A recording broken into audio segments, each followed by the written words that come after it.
We get dirty, and the world stays clean. That's the mission.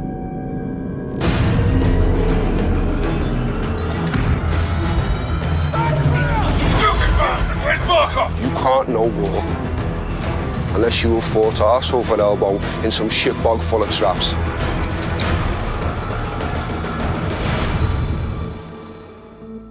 For modern warfare, expectations are so high that coming in and reimagining it from the top to the bottom is humbling, to say the least. I'm Taylor Kurosaki, the studio narrative director at Infinity Ward. Now, it's my job to make sure this game is everything the fans expect, and hopefully a lot more.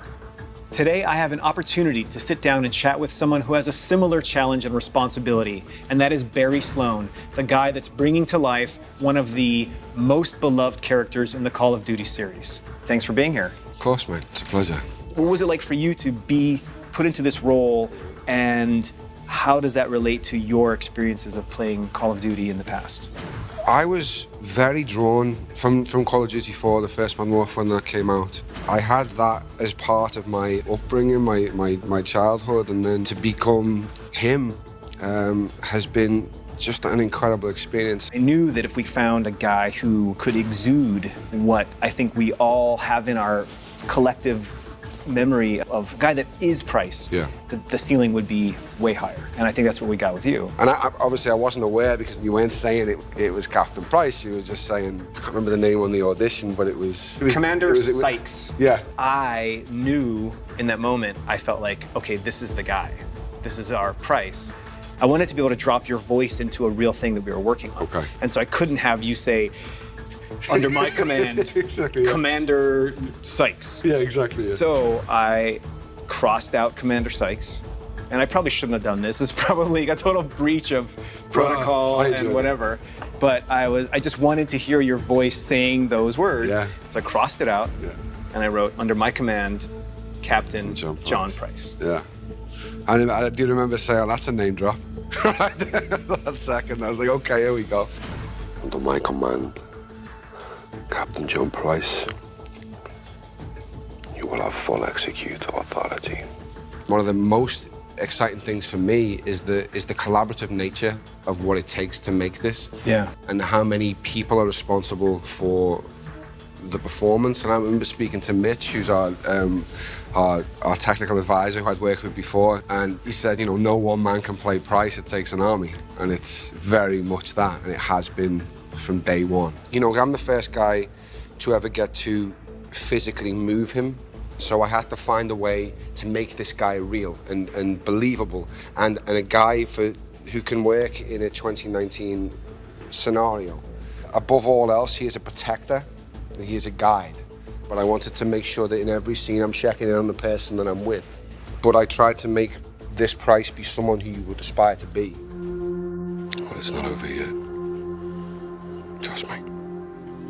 I always have. For you, I mean, you've got not just one character's work to worry about. You have the entire franchise on your shoulders. How did you feel about having to take that on?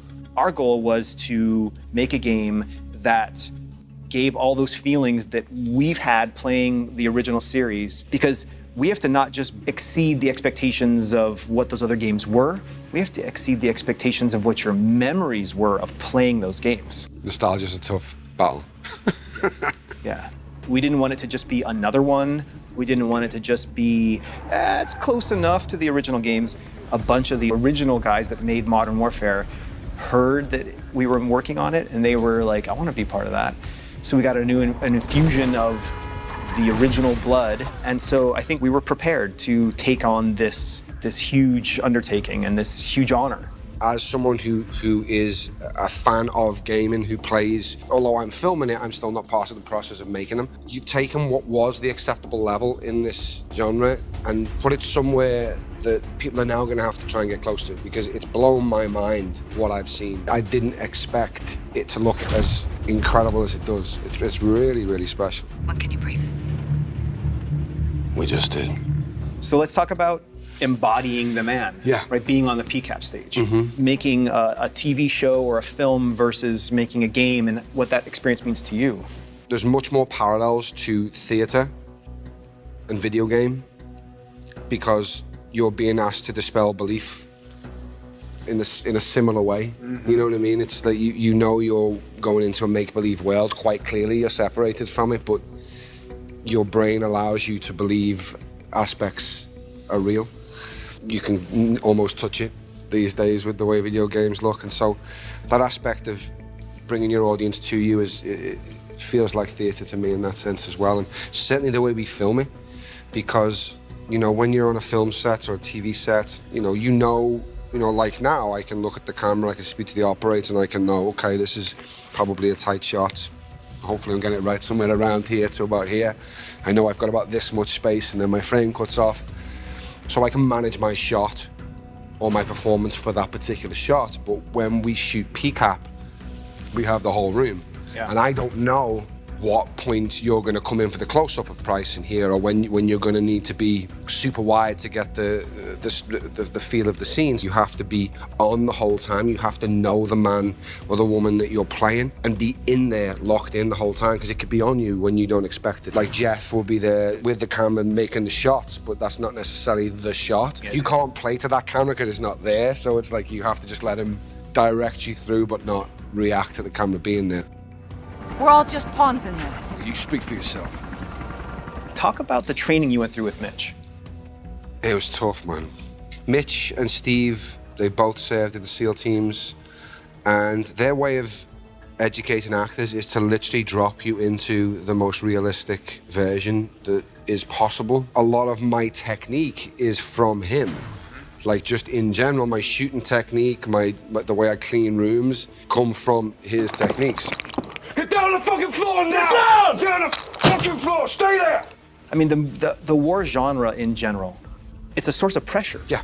For characters, right? You know this better than anyone, that pressure reveals character. Mm-hmm. And that's what we try to put our characters under, is under pressure, so that they're forced to evolve. They're forced to overcome that obstacle and get out of their comfort zone. And so for us as creators to work in that genre, that's part of making Call of Duty, and to not only empathize with characters who are put under pressure and have to reveal their true nature, and to be forced to make those kinds of choices, and to do the thing that Mitch and Steve and those guys always say, which is to operate perfectly in an imperfect situation. But now you go, here's the controller. Yeah, there you try. Good luck. Yeah. It's been an honor working with you, man, and I hope we get to keep working together in the future. That's it, mate. Absolutely. Yeah. Where do we draw the line, sir? You draw the line wherever you need it, Sergeant.